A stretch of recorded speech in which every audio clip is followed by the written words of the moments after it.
Hello दोस्तों, कैसे हो? स्वागत है तुम्हारा ग्रो विथ विक्रांत पे। आज हम जानने वाले हैं law 2 of the 48 laws of power के बारे में। लॉ 2 कहता है कि never put too much trust in friends and learn how to use your enemies.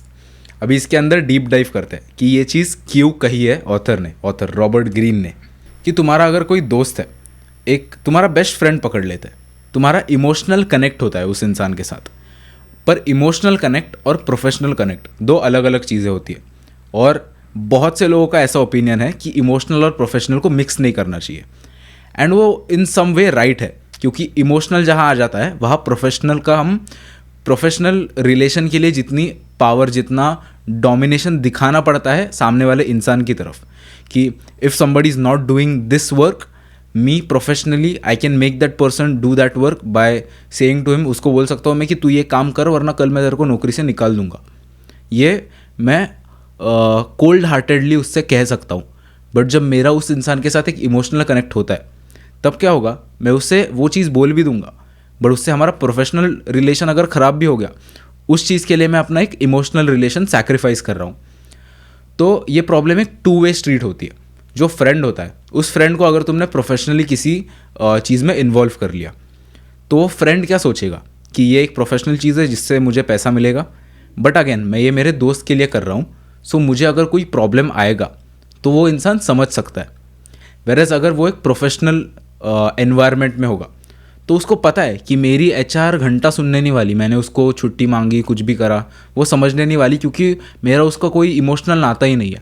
But जब एक दोस्त तुम्हारे एचआर की पोजीशन ले लेता है, तो तुम जाके बोल सकते हो कि भाई यार, ये मतलब बीटी हो गई है बहुत, मेरे को मेंटली अच्छा नहीं लग रहा, मैं 2 दिन काम नहीं करने वाला। और दोस्त भी तुम्हारे साथ इमोशनली कनेक्टेड है, तो उसको भी समझना मजबूरी है उस चीज़ की, मतलब समझना उसकी मजबूरी है।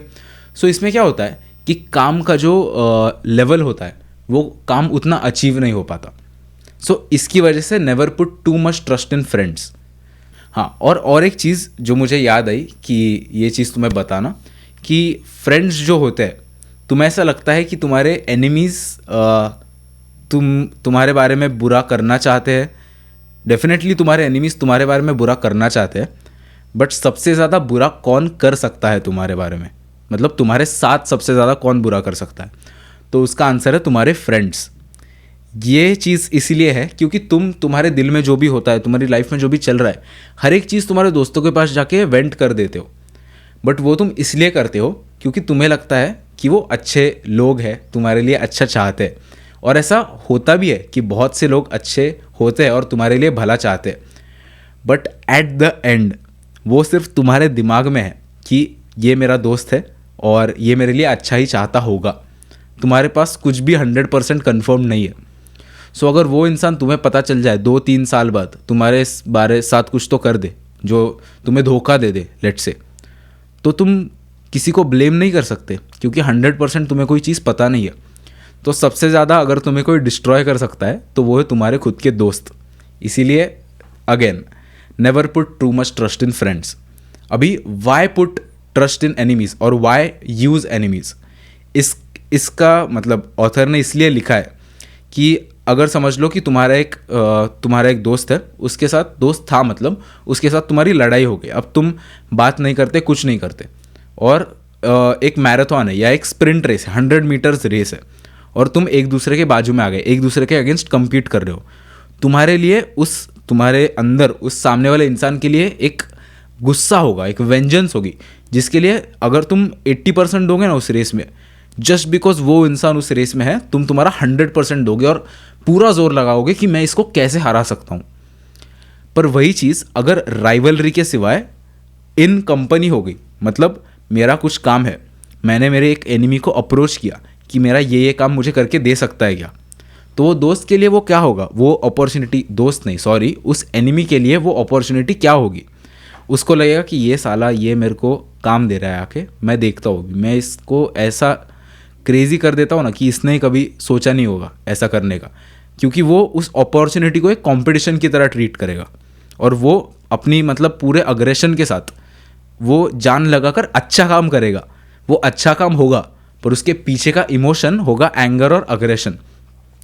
बट ये जितनी अच्छी चीज़ लगती है, उसका उतना बुरी साइड भी है उस चीज़ की।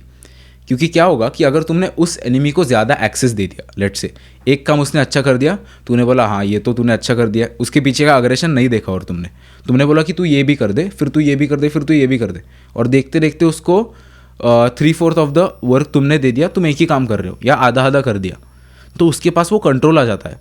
और एट द एंड उसका ड्राइविंग फैक्टर उसका एंगर ही है, तो वो उस एंगर को कभी भी तुम्हारे अगेंस्ट टर्न कर सकता है।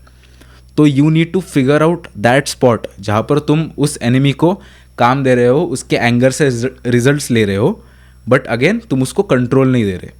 सो जितना मैंने पढ़ा, मैंने इसका ये मतलब निकाला है कि इस चीज़ का ये सारे मतलब हो सकते हैं। सो हाँ, मतलब this was law to explain in detail. अगर तुम्हें ऐसे एक्सप्लेनेशंस अच्छे लगते हैं तो do consider subscribing the channel and और लाइक भी कर दो वीडियो अगर ये वीडियो पसंद आया होगा तो। और ऐसे वीडियोस के लिए जस्ट स्टे ट्यून्ड।